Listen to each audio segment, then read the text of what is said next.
the only chess guide you will ever need from 400 elo to 1400 elo. The main goal will be to stop losing games by simple mistakes, play clean, consistent, and structured games. You will also learn how to win games through methodical playing and not luck. Before we start, do not forget to just subscribe to the channel, it is extremely important for me. Let's just start. The first part is develop every single piece before attacking. So this is now a very important strategical pattern, which is if I bring a piece out, then the piece basically plays on a better square. For example, if I play e4, let's just say black does nothing, then notice that my bishop is playing only on one diagonal. If I play bishop c4 though, suddenly the bishop plays on two diagonals. This is something you have to do with the last bishop. You can also eventually put the bishop on this diagonal so that the bishop plays on this one big huge white diagonal. Then eventually you have the same with the knights. For example, the knight goes on f3 so that it plays on a lot of squares. This is extremely important. The other knight eventually goes on c3. Then you have this perfect control. And let me just show you what the perfect centralized game looks like. Usually you have your pawns in the center. I would just do some shenanigans with the black pieces. And you basically put your knights on natural squares. Do not forget those squares are the natural squares of your knights. I would just keep going so that you really get the point. Your knights are just perfect. Why? Because they control actually four squares, two central squares plus one b5 and g5 square, eventually also the side squares, but mainly those two and those two over there. Now the bishops will usually go on squares like e2, d3 or c4, and d2, e3 or f4. Eventually also it happens that this bishop goes on g5 and pins the knight. And it doesn't matter what you really go for, opening A, opening B, opening C, the goal remains the same. You have to find good squares for your pieces with the only goal to not blunder your pieces, but this will come in the next part. But mainly, every single time you put a piece out, just look at how many more diagonals and squares your new pieces can actually control. Now, if I play bishop to f4, I play on this diagonal and on this very first one. So I'm basically playing on two diagonals. The same with the light square bishop, the same with the knights, the same with the rook. If I suddenly put my rooks in the middle, then my rooks play on some new files, and this is basically what a clear development looks like. The next step will be 0-0 or 0-0-0. What does it mean? So in chess, when you're trying to save your king from any potential attack, you have to do something called castling. The notation when you try to do a short castling is 0-0. Okay, this is when you take your king, you move it from two squares, and then you take the rook and you put it on the f file. This is something that happens very, very often, over the board chess. You know how you have to take the king first and then bring the rook, or you just castle on the other side, which is 0-0-0. Bam! So basically, the rook just jumps from three squares, so the 0-0-0, and here the rook jumps from two squares, so 0-0. But of course, it's mainly the king. What is the difference? If you play king g, if you castle that way, the king is already behind three pawns, so the king is extremely safe. But if you go long castles, it is eventually more aggressive because you have already a rook on the d file, but you will need one more move to put the king on the b file, which is going to take eventually more time to get a safe king, but this is eventually slightly more aggressive. It's just a matter of taste. Now, let's talk about another pattern which is basically called keep your eyes open. So what I have seen my whole chess career as a trainer, as a player, is basically players that are forgetting that they actually have to take a look at their pieces and what their pieces can actually do. So if I'm telling to you right now, if I take your queen, I win the game. Do you see that? Maybe you don't, but you know that losing a queen is not good. Why shouldn't it be good? When you have a knight in chess, the knight is worth 3 points. When you have a pawn, the pawn is worth 1 point. The queen is worth 9, the rook is worth 5, and the king infinity. If you lose the king, you lose the game. Now, if I take your queen, which is worth 9 points, for my rook, which is worth 5, then technically I won 4 points.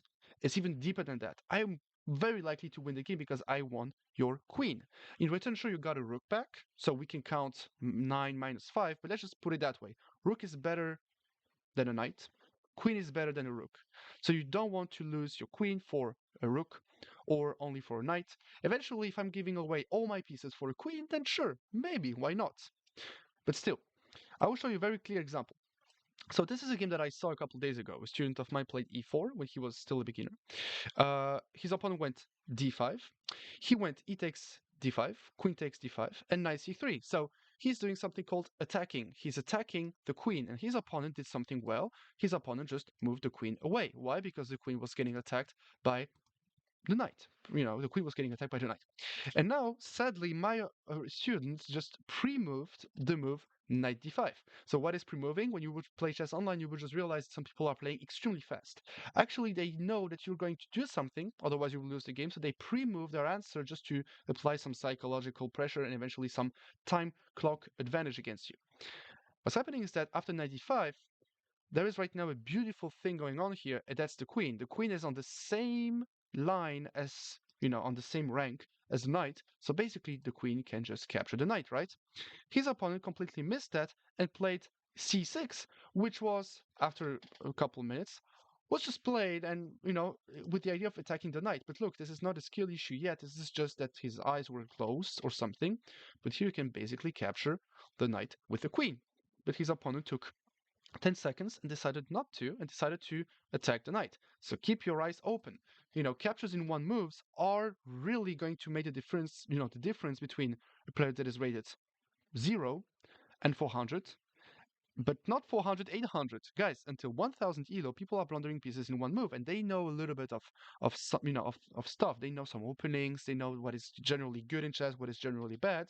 But if you do not apply this this pattern of opening up your eyes, you will just miss a lot of captures in one move, even though his opponent could just have captured the knight in one move and win the game. It didn't happen that way. My student won. Let's go, student. But basically, keep your eyes open if you want to really get better at this game, especially if you want to cross the 1000 elo barrier. Another thing that is really going to help you in chess is to learn simple mating techniques. So I will also show you how to train everything, but basically a very, very common and a very simple way of winning in chess is basically by being up a queen and a rook. And you start doing something that is called the ladder mate. So you go basically check, the king has to move, then check, the king has to move, check, and notice that the queen is defending absolutely everything, and mate. Funnily enough, you have the exact same thing with the rooks. How to practice them is very simple. I will put a link in the description. It will basically give you access to the Lichess tool, which is basically called Learn, and you will have those basic checkmate sequences that you will be able to practice on your own. The thing is, those things are pretty much self-explanatory. If they are too hard, then everything is perfectly well explained on Lichess. The goal is really to keep one thing in mind.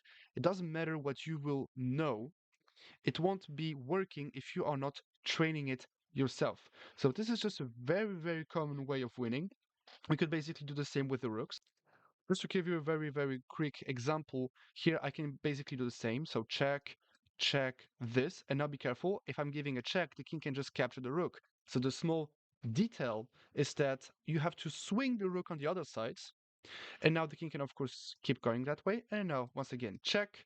And regardless of where the king goes, we simply have a mate. And this is a very, very common way of checkmating with the rooks, where one rook is completely cutting the king, with its power, and the other rook is just giving a check again with his power. And those are basically very simple patterns that you have to be aware of. If you're not aware of them, it's going to hurt a lot. Another very known pattern here is, for example, the king and the rook against the king. So there is also the king and the queen, which we're also going to take a look at. But basically, the goal is very simple. You try to cut the king off with your rook, for example, that way.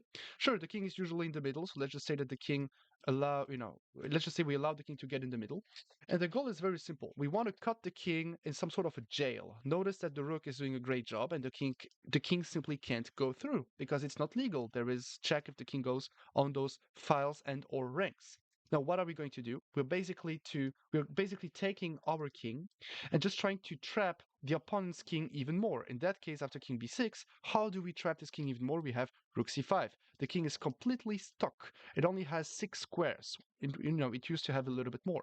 Now, sure, something like this can happen, but we can just wait, wait, wait until something eventually happens. Now, boom, the king has less and less and less squares. Now be careful. After king a8, we have the obligation to mate him. If we go rook b7, it's going to be stalemate. The king can't move, and this is a very known rule. This is just a draw because it's black's turn to move. It's not check, but the king doesn't have any legal moves, nor any other move or any other legal move to play. So here typically we could play rook b6, but after king a7, how are we actually going to win in this game? This is another funny thing. We have king c7. We're basically doing something called the opposition. So the two kings are staring at each other. The king goes back in the corner, and now notice a thing. The king is being stuck sure by the rook, but also by the other king, which means that now if I just start shuffling around with my rook, the king will still not have the right to go in front because the two kings can't just touch themselves. And now we have a very simple checkmating pattern. And this is a very important pattern to know. You have the same with the queen, the only difference being that you have mate, and that you have to be careful because if you put the queen, the queen on b6, then the king would just be completely stuck since the queen also has this diagonal effect. So you have to practice them. You have to practice them. It has to come to you really naturally. You should be, this is basically the type of skill you have to be able to perform better than to explain. Just to keep it simple, train them. The link will be in the description. And that's basically the way to go. Okay, so now we're going to take a very close look at tactics. So tactics are very simple, but once again, it's a matter of training. So let's just take a look at the most common tactics in chess, and we will start with something called the skewer. Skewers are super important. Let me just show you an example. So still in the Scandinavian opening that I took as an example a couple moves prior, after e takes d5, queen takes knight c3, which is a normal opening, here black has billions of possible moves. Queen d6, queen a5, queen d8, even queen e5 check, which is a little bit dubious. By the way, why? Because we can just block the check with the bishop, and now we have two pieces playing against one. This is something you have to take in consideration. If you want to bring your pieces into the game, it doesn't matter what the engine will ever tell you. You have to have more pieces joining the game than your opponents. Otherwise, no advantage. So let's just keep going. Here there is a very huge blunder that is extremely often, and this is the move queen to c6. Why is it a blunder? It is a blunder because now the queen and the king are both lined up on the same diagonal. Do you remember how I told you that the bishop was worth a lot less than a queen? It doesn't mean that the bishop can't be more powerful than the queen.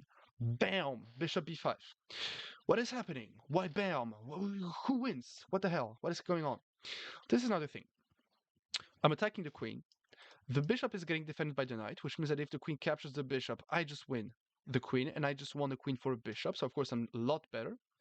And if the queen tries to go away, notice that, wait, the engine doesn't let me do that. What is happening? What is happening? I can't go on e6, give a check, attack the king. Why not? Very simple.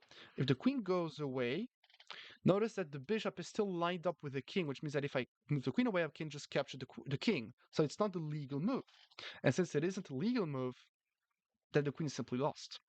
Sure, black can try to play bishop d7, trying to unpin the queen, but then I simply capture the queen and the game is basically over. Another thing is, if the queen retreats back, trying to play c6, I can still just capture the queen with check. And this is what we call a skewer, or a pin if you prefer. The only difference in pin and skewer is basically the name you're giving to it. Sure, I should be very precise and tell you now it is actually a pin. But if basically skewer would be the king is on c6, the queen is behind. Honestly, who cares? Because if you miss bishop b5, then you shouldn't have the right to tell the difference. But anyway, this is something that happens extremely often in chess, so keep your eyes open. Again, how do you train that? With calculation exercises, with puzzles, and mainly with pattern recognition. I will send you also a link in the description directly to puzzle storms, puzzle streaks. Those are very funny tools on Lichess just to get used to recognize pattern recognition.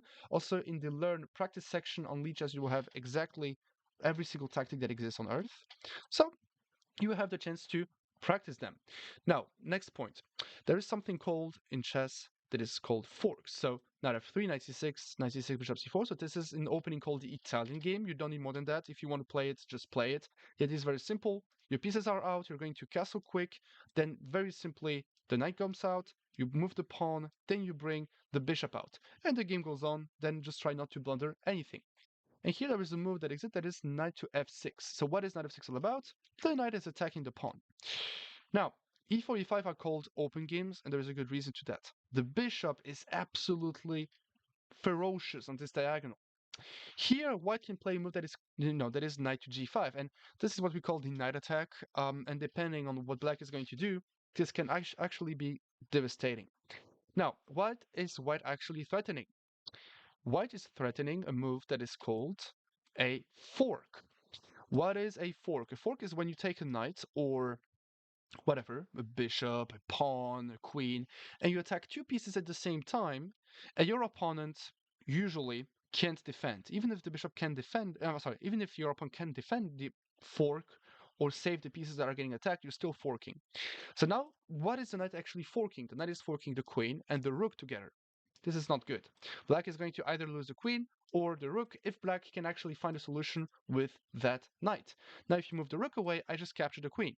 If you move the queen away, I just capture the rook, and I'm still winning. So this is basically something that has to be stuck in your mind. Do not blunder forks. Blundering a fork, it is this is just a problem. Let's just see another example of something that happens very often. So this is not another opening that is called the Scotch game. You can really go for this opening. Just try things out, guys. There is nothing too hard about openings. Just follow the principles we saw before. You have to bring your pieces out.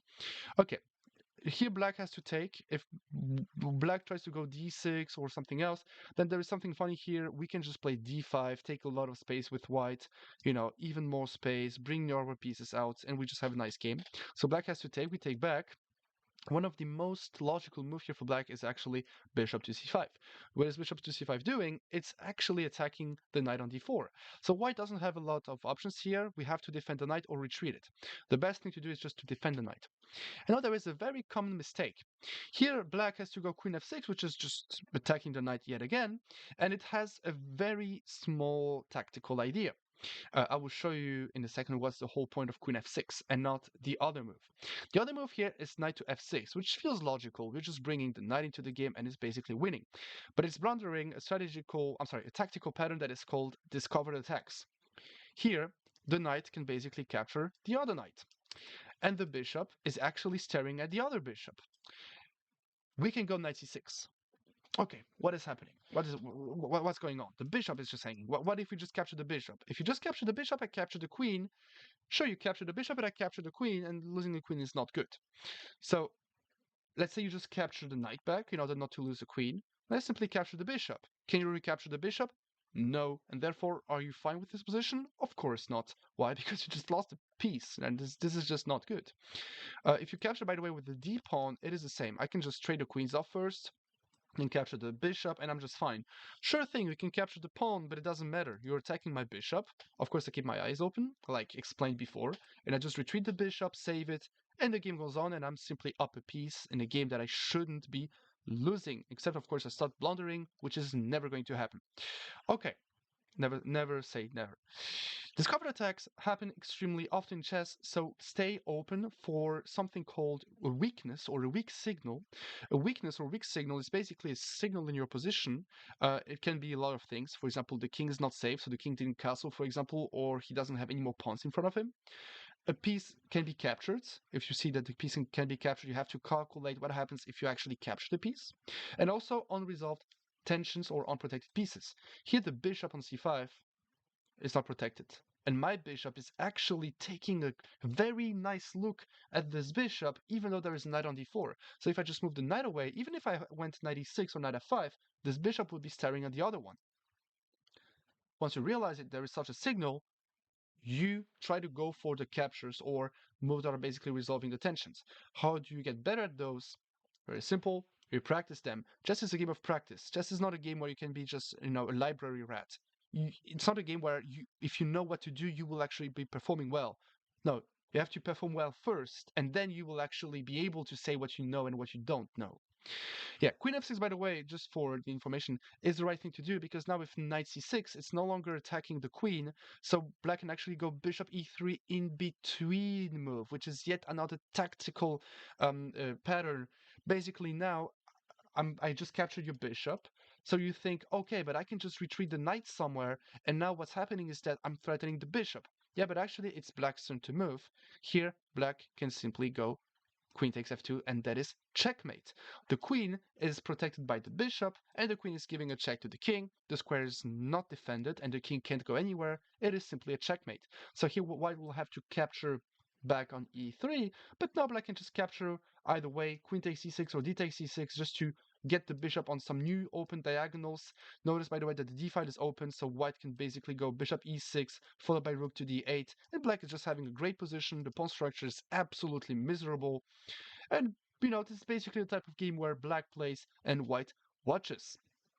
Perfect. So we took a very close look at everything. So we took a look at tactics, at openings.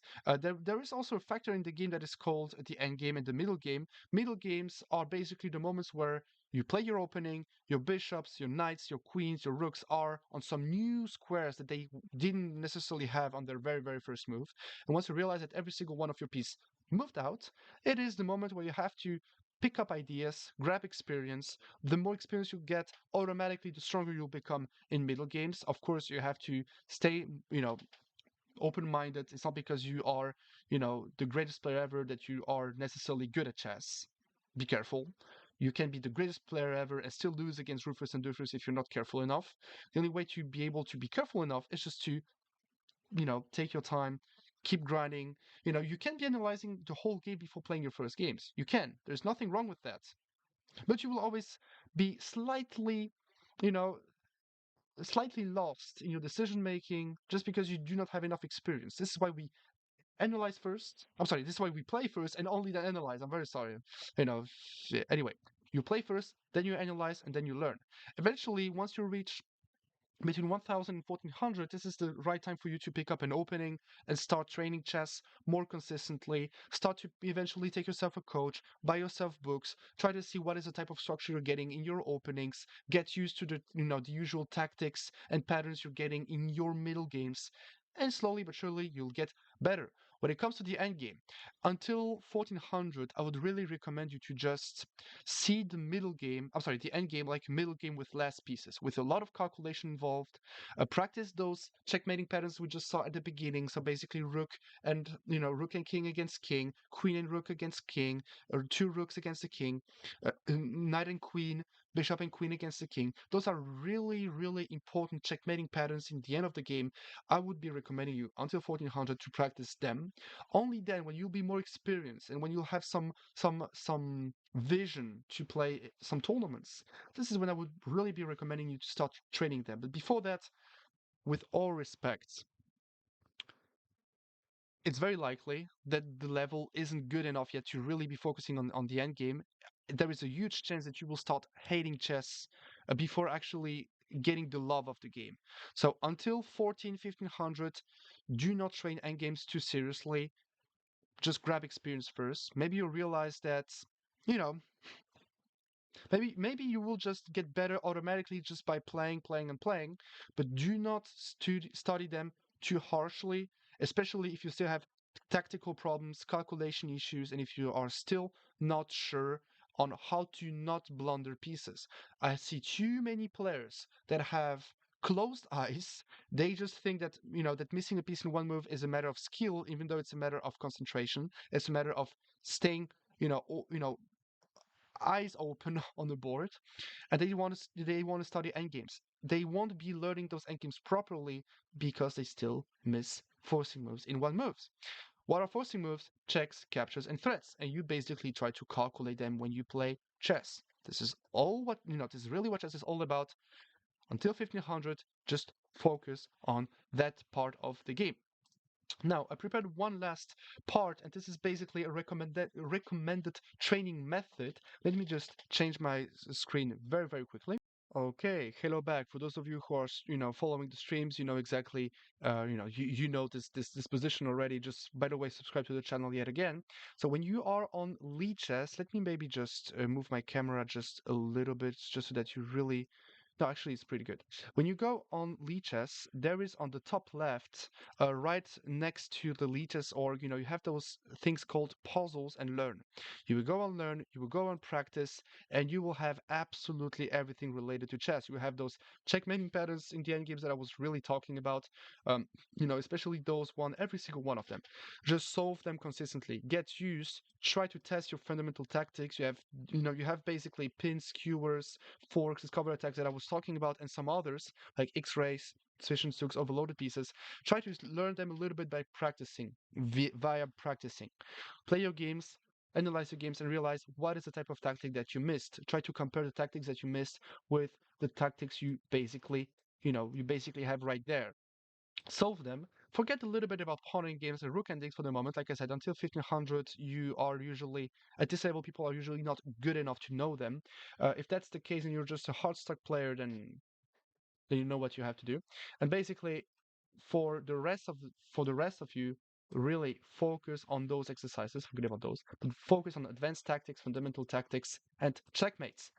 Also, go on puzzles. You have puzzle themes, dashboards, puzzle streak, puzzle storm, puzzle racer. Puzzle streak are basically very simple patterns. Basically, the patterns that you get at those other levels. Okay, I'm at 47. I didn't end my session, but you basically have the puzzles that you usually have in the other section. So basically, puzzle and learn, etc. But in real positions. The other one, this practice section in learn is basically the raw tactics, and this is real life positions that happen pretty often that can eventually happen in your games with patterns that happen also, once again, extremely often. I don't want to repeat myself too much, but you just get the point. Practice. Practice puzzles, practice calculation, and you will just see that automatically you'll get better. Until 1400, people are missing very obvious stuff the whole time. You do not have to be the best player ever, but if you recognize tactical patterns that your opponents do not recognize, trust me, you will beat them no matter who they are. All right, of course, not Magnus. All right, I said what I had to say. If there's anything else you want me to really be talking about, just send me a message. It will be a pleasure for me to answer you. By the way, if you have any other questions, just send me a message on Lichess. Everything is right there. You have my screen on, my name on the screen. You can send me an email. You can ask questions in the comment section. Everything is in the description. Join the Discord. Subscribe to the channel. Let's just reach 100,000. That would really mean the world to me. Thank you very much for today. See you in the future. Take care.